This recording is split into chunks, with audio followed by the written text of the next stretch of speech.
I'm going to walk you through anatomy of a wire fraud. It typically starts with a phishing email.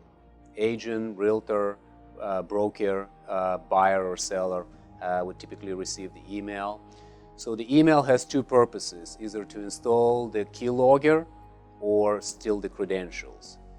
So once the email credentials are compromised, the attacker will monitor email and monitor all outbound and inbound emails.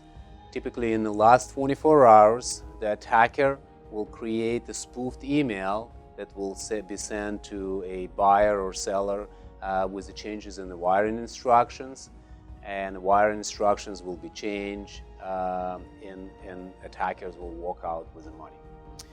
Typically attackers use mules to rotate this money through different banks and different bank accounts and quickly move it offshore so they're harder to trace. So how do you protect yourself from a wire fraud? Watch for common red flags. Watch for misspelled domains that use double letters, lookalikes, and wall replace. It's not uncommon for attackers to register a domain that will look alike and insert one or two letters or replace with some lookalikes.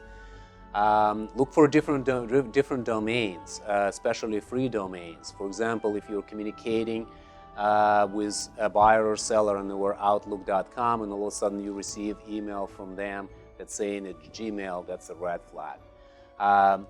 Pay attention to changes in the footers. We all have typical footers that we use in our emails. Our mobile phones have footers, and many of us are using default footers.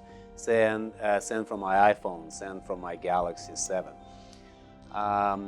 So pay attention to these details. For example, if you're communicating with a buyer or seller and always says send from my iPhone, and all of a sudden you receive email that says send from my Galaxy 8, that's a red flag.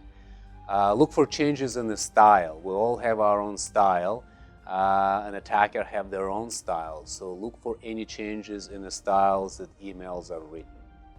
And most importantly, remember, Stewart will never ask you to change existing wiring instructions in the email.